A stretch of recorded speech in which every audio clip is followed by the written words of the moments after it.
Hi everyone, this is Editing Raven here. Before we start this episode, I just need to let you guys know that we had a bit of a mix-up with our recordings. We ended up accidentally recording Brienne's chapter, chapter 42, before recording Elaine's chapter, chapter 41. Don't ask me how this happened because I don't know, but we can blame Jessica. Don't tell her though. So this episode covers chapter 42, Brienne, even though our last episode covered chapter 40. The good news is that it's a Song of Ice and Fire, so the chapters have different character perspectives, meaning the order doesn't really matter. We won't make any references to the Elaine chapter, and you won't hear any spoilers for that chapter in this episode, so there's no need to worry about that, but I do want to apologize for the confusion. Our next episode will cover Elaine's chapter. Again, I'm so sorry. I know it's weird, but hopefully you can still follow along with the story easily enough. Alright. Now on to the episode. Hello and welcome to Tea is Good, Books Are Better. How does this go again? Jess, and this is Raven.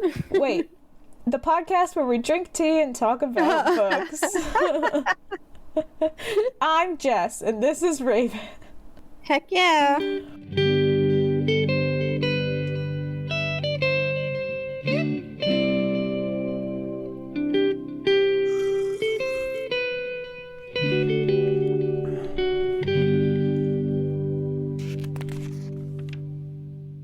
It's been a hot minute. Oh yeah. So, if I sound a little sick, that's why it's been a hot minute.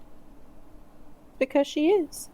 Yeah, I went to Mexico, so we took a little break for that, and then, as soon as we came back, I got sick. And so, that break was extended. And I'm still getting over it, so if I'm coughing in the background, or sniffling, or sound really nasally, I'm sorry. But you're gross. I'm sorry I'm disgusting, but I can't do anything about it. No. Alright. What are we drinking today? That's how we start these things, right? Yeah. Okay. I have my famous apple cinnamon tea. Oh god. It makes me happy. You brought the stuff over, right? And I tried it?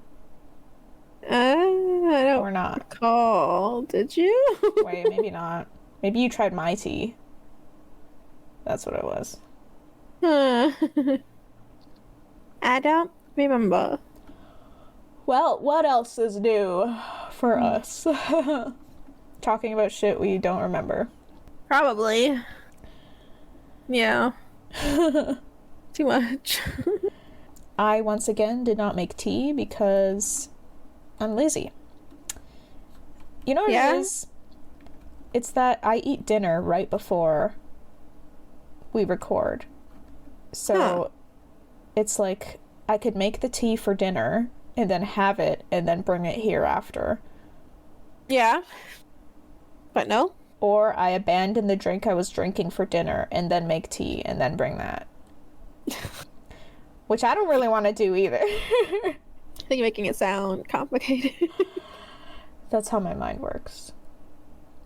Okay. Yeah. Makes sense. I don't have the excuse that it's too hot anymore, so this is my new excuse. Nice. I'm just too lazy. Yeah, Yeah. So I'm drinking a Dr. Pepper Zero again. Nice.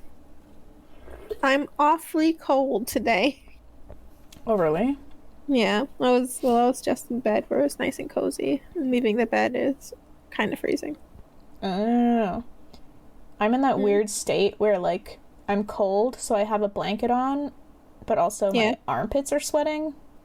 Okay. Yeah. Been there. That's my consistent state of being. Well, it sounds like you have a constant fever. Oh. Am I just really unhealthy? Perhaps. Am I just ill? Love that. Is that what this chronic headache is? Oh god. Yeah. I don't have chronic headaches, thank god. Yeah. Who wants those? Not me. not anyone, I don't think. Mom has chronic headaches. Mom? Oh, yeah, she does. She's too fucking stubborn to actually talk to a doctor about it, though. Yeah. She's like, oh, it's whatever, it's fine. But she'll complain every day about having a headache. And I'm like, that's not normal. I think she's being conditioned to believe that being in pain is normal. Yeah. Just like... Yeah. I don't know. I was gonna say, it's like... Maybe it's part of her culture to not complain about tough shit, but she complains all the time, so... Oh, yeah. That's not true for her. Not to get help. Or see a doctor. I'm pretty sure she's never seen a doctor when she was little. Or not very often. Right. She's also, like, an insomniac, too, so... Yeah, she doesn't sleep at all. She needs some help. I want the sneaker CBD gummy. See what that does. Ah. Like, she's scared of it because marijuana, that's like heroin, right? But wow. I don't think... Yeah, she won't get high with that. It'll just make her feel more relaxed. I've taken CBD gummies before and it did nothing for me. Oh, yeah? But maybe it would for Mom, since she's, like, I guess not used to any light sort of substances, yeah. Once I tried relying on CBD gummies for my headaches or my migraines, and I ended up taking, like, 4 in one go, and I got high. Oh. And it was awkward because I was at work. Oh, weird. Yeah. I've gotten high off painkillers at work before. Whoa, what kind of painkillers you taking, bro? So I have back pain, which I've talked about this before, I think. I got into a car accident in 2017, I think. That was recent. Or 2016. Was that? I feel like 2017 was a year ago. No, it was not. That was 5 years ago? Yeah, man. 6 years ago? Oh my god. Where's time going? It was 2016 or 2017. Got into a car accident. Have a fucked up back now. And so every once in a while I will just get like really bad back pain. And like I can't get comfortable no matter what position I'm in, especially if I'm at work, because I'm just sitting at a desk. So the only drug that really helps is muscle relaxants. Ooh.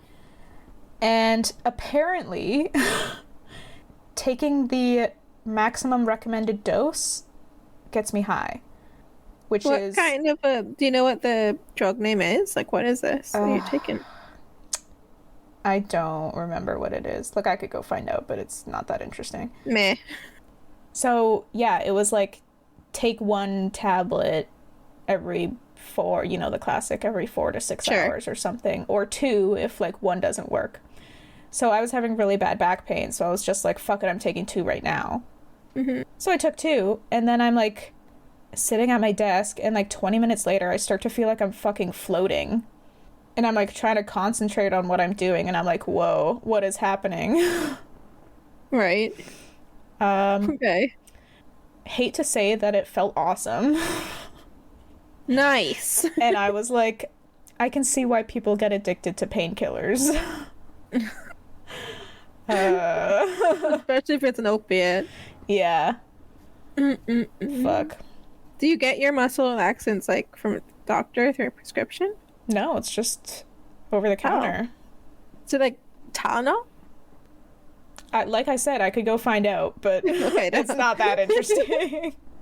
I used to take a Tylenol back pain muscle relaxant for my period cramps, and it was pretty remarkable. Yeah, it just, like, these muscle relaxants just delete the pain. Like, it is nice. Like, give it 20 minutes, and the pain is fucking gone. And then apparently you float. Oh, should perk. Yeah. It was go to work feeling giddy. I mean, that's nice. Nice change of pace. Yeah, but it was a lot of like concentrate on what you're doing, and just thinking that to myself over and over while I'm just staring blankly at my screen. That reminds me of a time that I got randomly really sick once at work and developed a fever like really fast within an hour. And I got really confused and disoriented.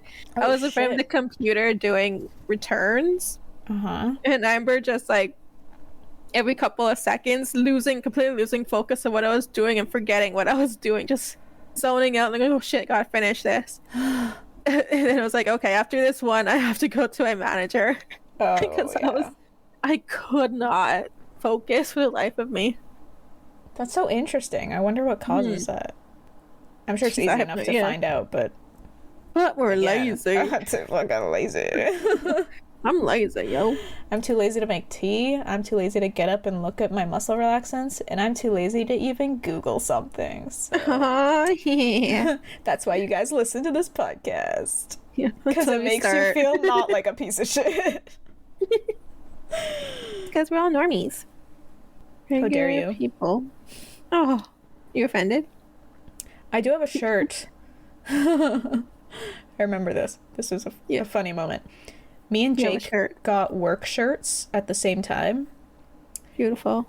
Yeah. And his was like, you know, company name, however many years of excellence or whatever, and then like a list of the locations that they have or something like that. Sure.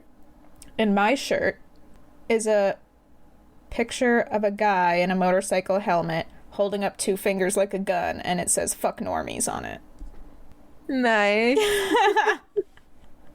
It was just very interesting to lay out our new work shirts next to each other and be like, yes.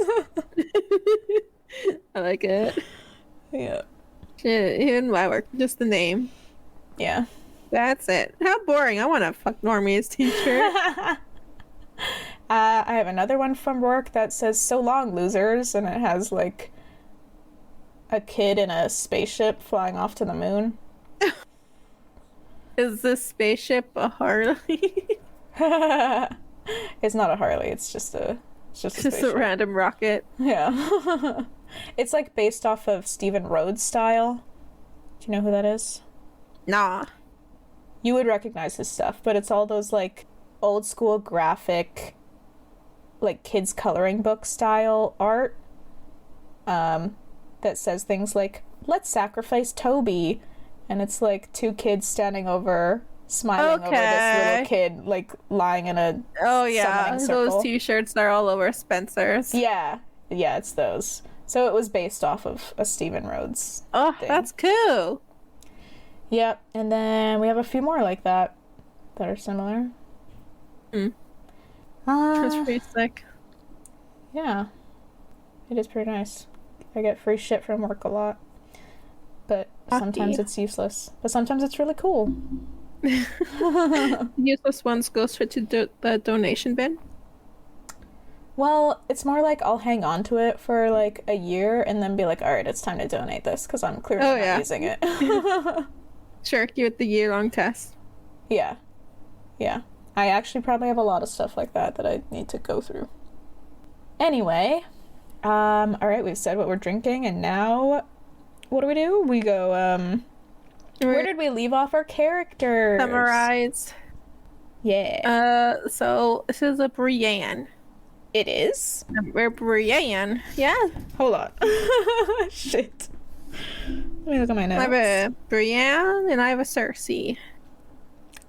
Okay, last time we did Elaine, right? Yeah. Okay. Elaine is Elsa. Oh my god, we're literally catching up in the show with Eric to where we are in the book. We're like almost. Whoa, man. Alright, Brienne. Brienne had her ass kicked. Ah, yes. So Brienne and crew arrive at the Crossroads Inn, where they meet Gendry and a ton of children. A group of men arrive, led by Rorge, and Brienne is forced to fight him. She kills him, and then is attacked by Fighter, who basically is in the process of killing her. when we end the chapter. He fucking bites her cheek off or something. Yeah, and eats it. It's Gives it a fucking good gnarly. chew and swallow. Stop. Yeah, it's pretty gross. Oh. Yep. Poor Brienne. She already wasn't a looker. Now she looks more badass. With all these battle scars. I wonder. Because, you know, like, a scar looks cool. But would a chunk missing out of your cheek look cool? Or would that just look gross? It probably looks gnarly AF. Yeah. It'll probably be like a caved in scar. And, like, that's gonna get a human bite? Like, that's gonna get infected and, like, there's nothing nastier. No way, man. So yes, gross. That's gonna get nasty. It's gonna, like, fucking boil and, like, I don't know, get all slimy and turn fucking green. yellow and grow maggots. It's gonna grow maggots. Yeah, they're just gonna grow out of nowhere. Yeah. And you know, they come from wounds. That's how maggots are born. Exactly. Alright, chapter 42 is Brienne. Brienne is moving feverishly in and out of consciousness, but is kind of aware of moving by horseback bound with a girl seemingly aiding her. Okay. And she asks if the girl aiding her is Sansa Stark. Yeah. And she hears a man's laughter in response.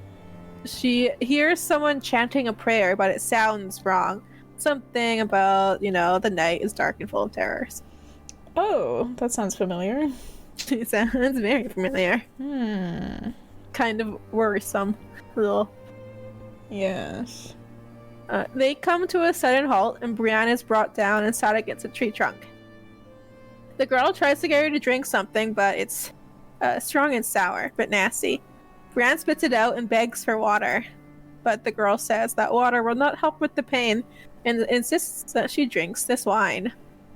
So Brienne drinks it until she can no longer, but the girl still insists that she drink even more because apparently she has a broken arm and about 3 cracked ribs. And a chunk missing out of her face. Yeah. Brienne remembers her battle with Biter and asks if he's dead. The girl confirms and says that it was Gendry who shoved a spear through his neck. I knew it. It was Gendry. Nasty. Well, Brienne asks, oh? I mean, out of the nasty things that happened, I feel like that's not the most nasty. That's true. Oh, bless you, Johnny.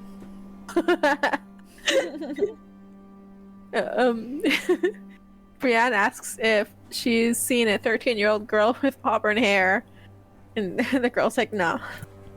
And she knows what she's talking about. Yeah, she was like, I have not seen Sansa Stark. Please. Brienne realizes that she's talking to the innkeep, Jane Heddle, the older sister of that bossy willow girl from the last chapter. Okay. Brienne asks Jane to untie the wraps binding her wrists, but Jane says that she cannot.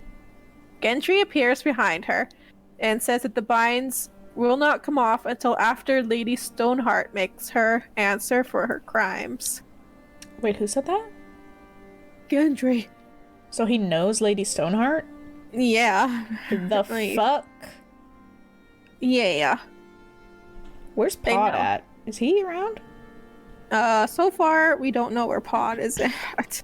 Because I wrote down that he's with her, but I don't remember that. Maybe Pod has been mentioned, but I didn't write him down. Okay. But he is with her. So let's assume he's with her then. Brienne remembers Lord Randall mentioning a Lady Stoneheart. Brienne asks where Podrick is, and the others, Sir Hyle, Septim Mirabod, and the dog. Brienne feels herself passing out as Gendry tells her that she killed Dog.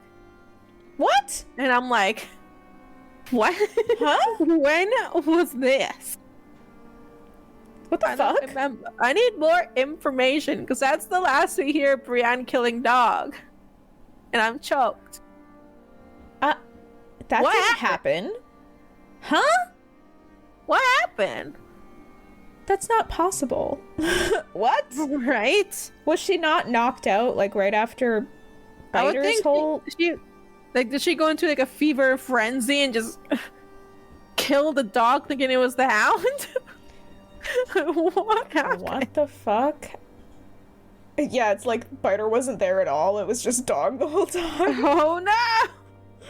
No, but honestly, that makes very little sense to me. Yeah, if like, that's what really happened, yeah, I would be pretty... You better fucking explain in the next book. I would need a good fucking reason for that to happen. How dare you accuse Brienne of such a thing? Yeah. The fuck. But hold on. Huh. So they're taking her to see Lady Stoneheart? Yeah, to answer for her crimes. Her crimes, which would be like protecting Jaime? Like what else has she done? Probably working with the Lannisters. That's it. Okay. She's seen as Lannister swine. Okay. Got it. Yeah, so she passes out. When she wakes up next, Jane is feeding her onion broth. She drinks as much as she can and she asks for Gendry. Jane tells her that he turned back at the river back to the forge with the little ones. Aww. So he's gone now. You can't elaborate on this murder of dog. Mm. A man in a yellow cloak shoves Jane aside, and Brienne looks up to see that he's wearing the hound's helm.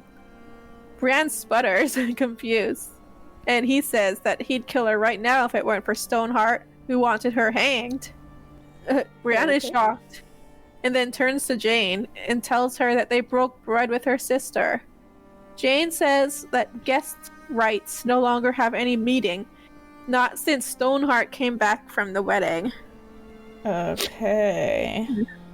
When they mount it again, Brienne is forced to wear a hood over her head. And Brienne tears up a little underneath her hood as she contemplates being hung. Because she's not quite ready for death. She falls asleep again and she wakes up in the dark under a pile of sheepskins. She notices that she's been undressed and she's now wearing a clean brown shift. Her arm is splinted and bound in linen, and there is a poultice covering her cheek, jaw, and ear. She calls out, and an old man pops out of another pile of sheepskins. She asks if they're in a dungeon, and he tells her that they're in a cave. He asks if she's hungry and offers her milk and bread and honey, but Brienne just wants her clothes and sword, and she wants to get out. Why are they, like, providing remedies for her arm and her face if they plan on just hanging her? Confusing. Like, are they torturing her or something? By, like, giving her, like, a little bit of a hope and then taking it from her? Or maybe it's on the off chance that Lady Stoneheart decides not to hang her? Perhaps. Lady Stoneheart may no mercy. Yeah, the one called Lady Stoneheart. I'm sure she's a merciful person. Hey, she... Wait, but who's wearing the hound's helmet now?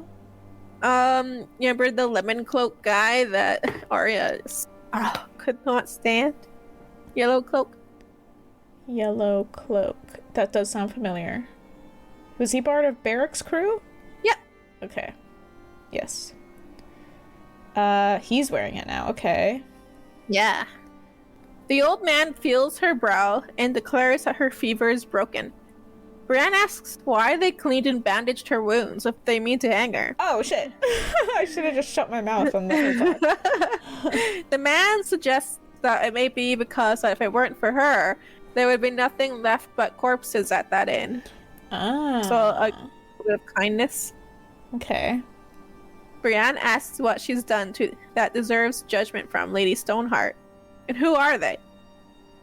The man says that they were once the king's men, and they used to have a purpose, but now they're broken, and the fires no longer show him the way.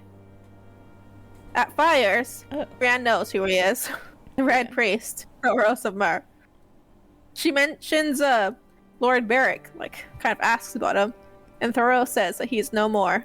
Just a grimmer shadow. Just a grimmer shadow that leads in his place. What? But Beric can't die? I don't think he's dead. I just think he's like a shell now. A shell of a person. I think Stoneheart might have taken over as leader. A shell And he's of a just person? like her number 2 now. Yeah. So like, he just- like died so many times. He like lost. He kept too much of his losing soul pieces or of something? himself. Yeah. And I think he lost the last piece when he brought Do we know that? I don't know. Yeah, let's hold on. Thoros offers to make her a meal and brings her stew, bread, and cheese. Brienne asks if her companions are there too, and Thoros confirms that they're also there awaiting judgment. Brienne explains that Podrick should be let go as he's just a boy. Thoros says that Pod told him that he was the imp's squire. Oh, Pod. Brienne- Shut your dumbass mouth. Right? He's too honest for his own good. Yeah. He's too good for this Buddy. world. Buddy. Come on. Thoros says, imp squire. Brienne begs for pity, but Thoros tells her that she will not find it with them. Thoros ends their discussion by saying that he hears his brothers returning, and the lady is probably sent for her. The man in the yellow cloak, who is wearing the hound helm, is leading the men, and Brienne declares that he is the hound. She's like, "You're the hound." Sorry, can I cut in for a sec? Yeah, go nuts.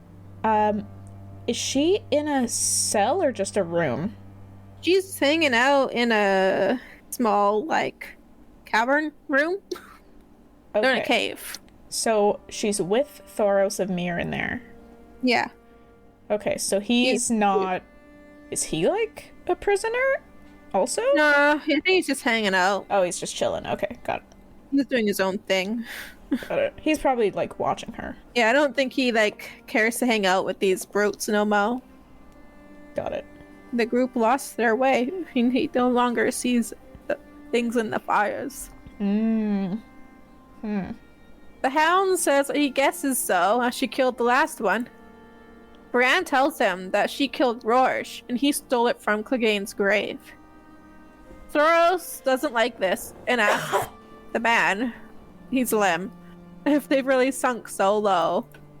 Then they bring Brienne through a twisted passageway into a large cavern with a fire pit in the center.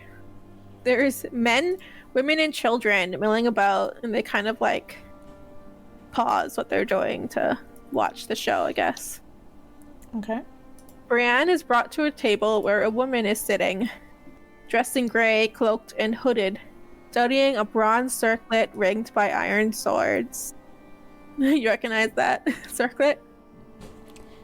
A bronze circlet... Say it again. Ringed by iron swords. Ringed by iron swords. Swords. A bronze circlet ringed by iron swords. I feel like I should know this. Yeah. You know what this is? Yeah, it's Rob's. Okay. It's Rob's. It's Rob's, okay. Her baby boy. Oh, okay. How did she get her hands on that? I wonder. Yeah. The men introduce her to Stoneheart as the Kingslayer's whore. Brienne flinches and asks why would they call her that? Oh. But apparently in her fever dreams, she often cried out for Jaime. Oh no. Brienne insists that they have it all wrong, but another man pulls out Oathkeeper and presents it to Stoneheart as proof that Brienne works with the Lions. Thoros gives Stoneheart the parchment with the king's decree on it for Brienne's quest for Salsa. Brienne insists that the sword was given to her with good intentions, that Jaime swore an oath to Catelyn Stark to bring back her daughters, and that her quest is to find Sansa Stark. Mm-hmm. One of the men says that she's just going to bring her back to Cersei's dungeon. None of the men believe that any Lannister has good intentions, and that there's no way in freaking hell that it's Jaime sneaking around behind Cersei's back. I get it. Honestly, that would be really hard to believe. Yeah, who would believe? No one in their right mind would believe that. Yeah. Pod and Sir Hyle are then brought forth. They're introduced to Stoneheart as the Imp Squire and Lord Randall's household knight. Hyle has been beaten beyond recognition. Oh god. Yeah, and Pod apologizes to Brienne. Brienne tells Stoneheart that whatever treachery they think she's done, Pod and Sir Hyle had no part. One of the men says that they're lions, though, and that's all the treachery they need to hang them. Stoneheart reaches up under her jaw, grasps her neck, and speaks. Her voice is part croak, part wheeze, and part death rattle. I hate that. Brienne thinks of it as the language of the damned. It's too quiet for Brienne to hear, so she has to ask what she said. One of the men tells her that Stoneheart asked for the name of the blade. Brienne tells her that's Oathkeeper, and Stoneheart hisses and speaks again. The man says, call it Oathbreaker, as it was made for treachery and murder. He names it False Friend, like Brienne. Brienne asks to whom she's been false, and the man says to her and gestures to Stoneheart and asks if she's forgotten her service. Brienne's confused, as she's only sworn service to one woman, but she's dead. Stoneheart lowers her hood and reveals her face. I decided just to put the page down so I can read it. Nice. Yes. Okay, straight from the book. Lady Stoneheart lowered her hood and unwound the grey wool scarf from her face. Her hair was dry and brittle, white as bone. Her brow was mottled green and grey, spotted with brown blooms of decay. Her flesh, the flesh of her face, clung in ragged strips from her eyes down to her jaw. Some of the rips were crusted with dried blood, but others gaped open to reveal the skull beneath. Brienne recognizes Lady Catelyn and is horrified at the zombie. Yeah, that sounds nasty. Whoa. Yeah. Now that is one hell of a monster. This shit, I feel like, got real twisted real fast. Mm-hmm. Like, this is getting dark. Yeah. Thoros explains that they found her by the river 3 days dead. He had been begged to give her the kiss of life, but he refused because she was too far gone. But Lord Beric put his lips on hers, and his flame of life passed to her, and she rose. And that sounds like a thing of nightmares. She rose. Ew, yeah, why did he say it like that? Right. Stop! Brienne swears that she never betrayed Cat. She swears it by the seven, and she swears it on her sword. I have like another quotation here. The thing that had been Catelyn Stark took hold of her throat again, fingers pinching at the ghastly long slash in her neck, and choked out more sounds. Jesus Christ. The man tells her that she must prove her faith, that she must use Oathkeeper to kill Jaime Lannister. Oh. Oh no.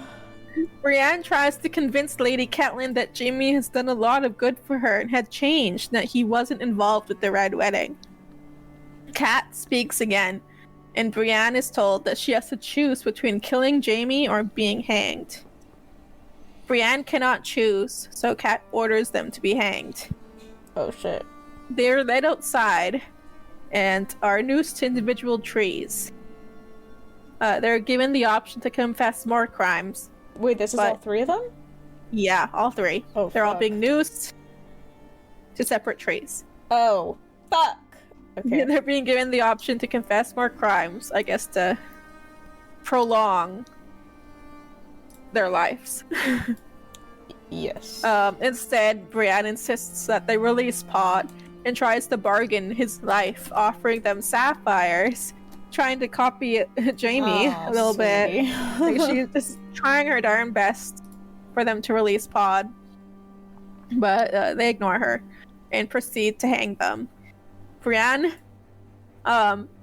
is like, accepting her death, but her eyes are on Pod, and she watches him as the rope pulls him up, and he starts to kick and struggle. No! Pod! Yeah. Nah.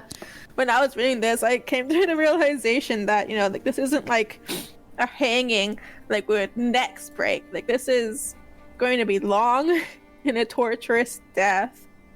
Yeah, as they're pulled up by their necks. Yeah, like, this is horrible. As she watches Pod struggle, she feels herself inhaling as the rope tightens, and she screams a word. Okay. And that's that chapter. That's it. Cliffhanger. Okay, so first of all,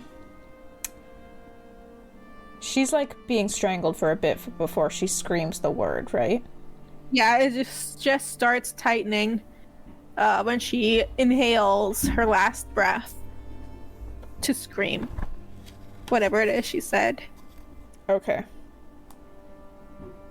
Because I was going to be like, can you even speak if you're being strangled? Right? I think once it's got you, there's no way. Yeah. Like, but I think she got it just in time. Okay, so what do you think she screamed? Bro, I'm like, what can she possibly say? To make them stop. Parlay! One word. Stop? Yeah, it's... Please. Arya. Oh. She knows where Arya is. Oh, shit. That would be Maybe smart. we'll soften Stoneheart's heart a little to know that she has one child left. Because I think she believes that her entire family is gone, and she's on a revenge rampage. Right. And obviously blames the Lannisters for the death of her family, so her rampage is taking them out and their loyalists. I don't think that they would kill off Brienne here. And by they, I mean George. Yeah, I don't think she's dead. I think she said something that saved them. Yeah, so it would have to... Yeah. I think Stoneheart is there with them.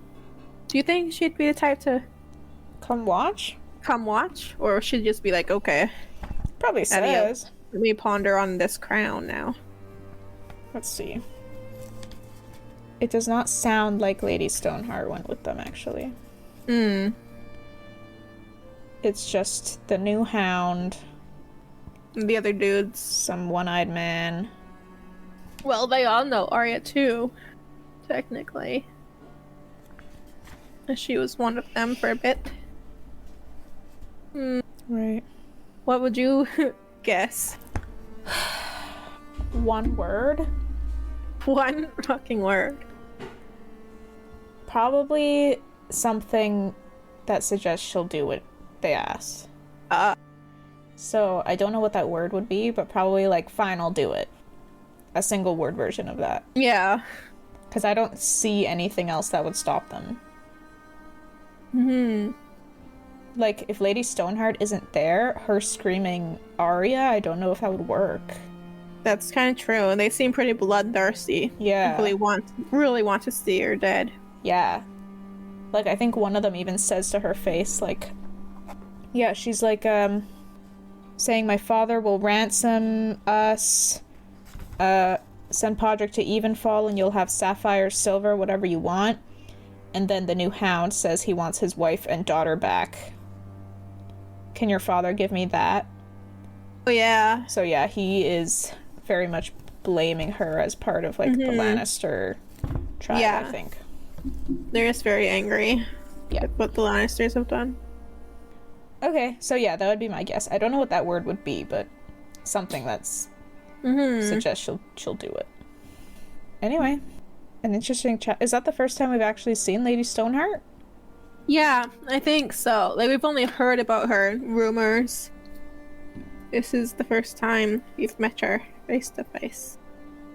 Okay. The monster. So, Lady Stoneheart was not included in the show at all. No. Do we want to talk a little bit about why that is? I think I heard a rumor or theory that it was too unbelievable or too magical for the show. Okay. But I wonder if it was just too hideous for their vision of Game of Thrones.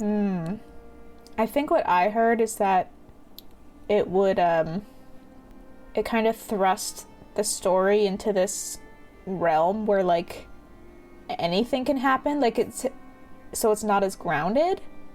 Yeah. Which I don't think they wanted. Yeah. Like, they wanted the consequences to feel real, I guess.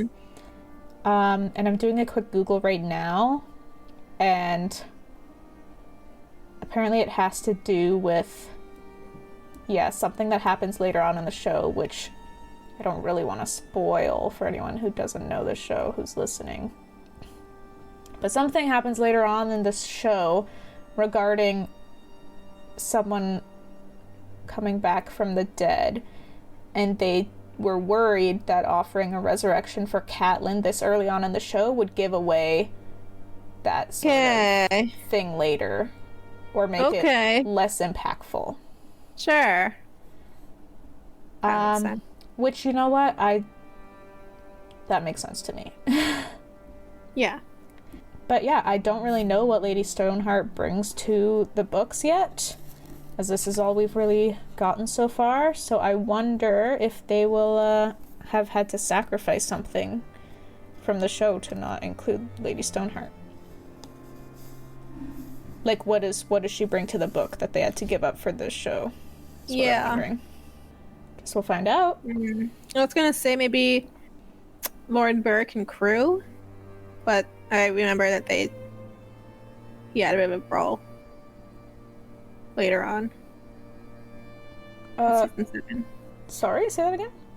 I was thinking maybe more Lord Burke and his merry men.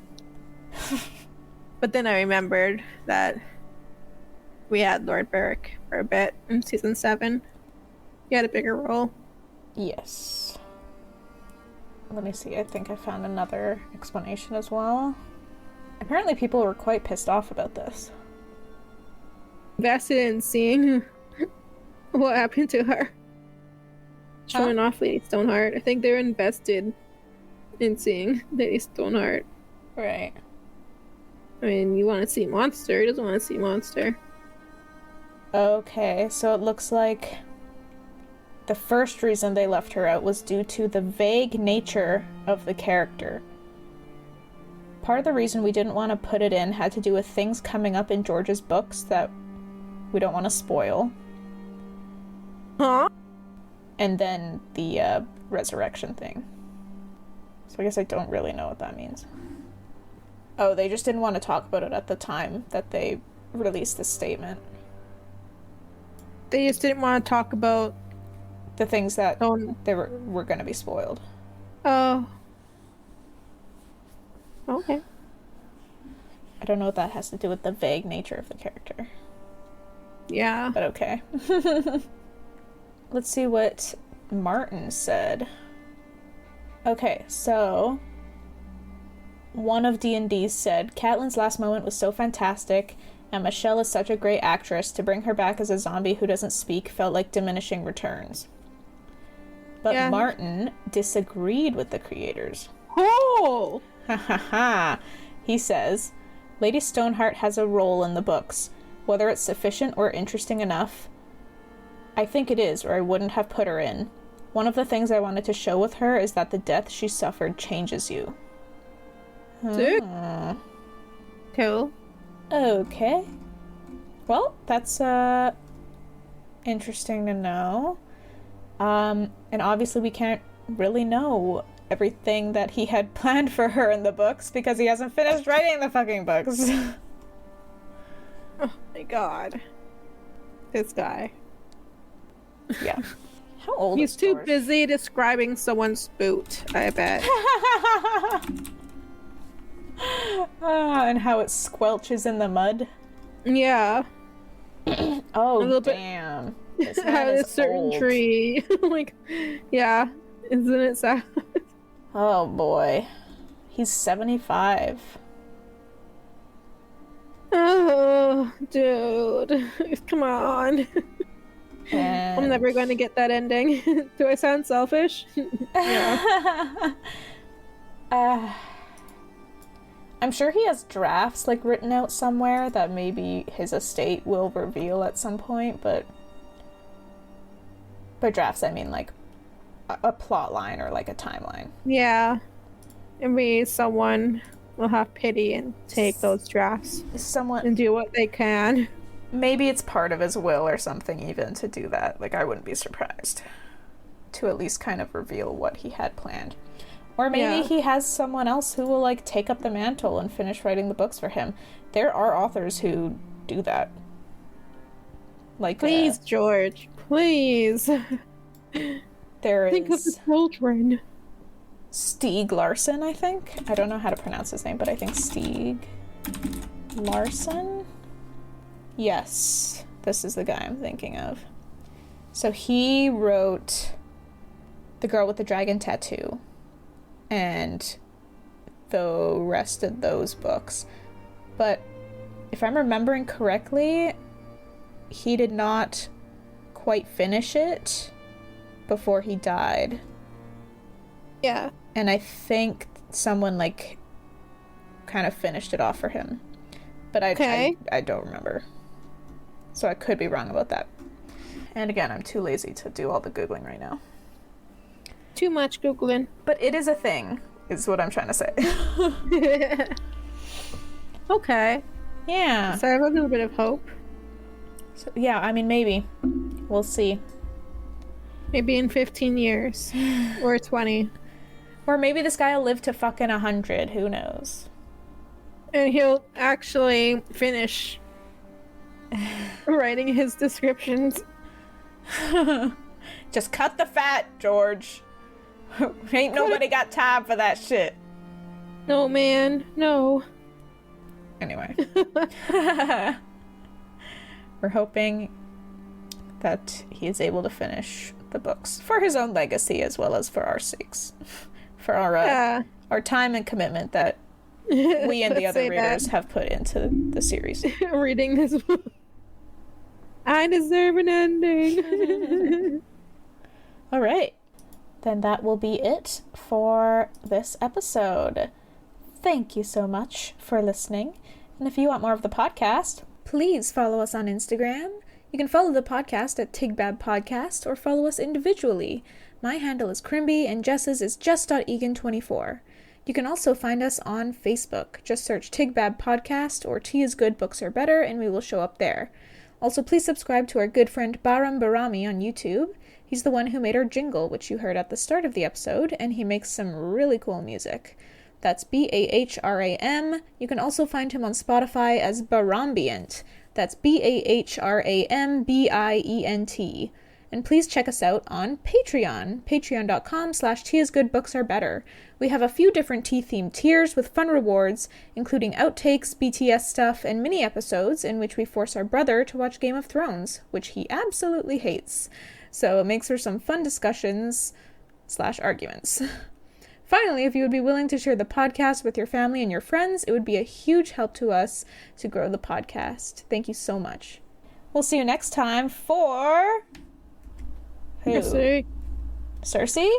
Yeah, we're going to see her brilliant plan come into action I'm guessing, about militarizing the faith. Oh, yeah. Is this her final chapter in this book? Yep. It's her final chapter. All right. This has got to be time for the comeuppance. It's gotta be. It's gotta. All right. So let's look forward to Cersei's comeuppance in the next episode. Thanks for listening. Bye-bye.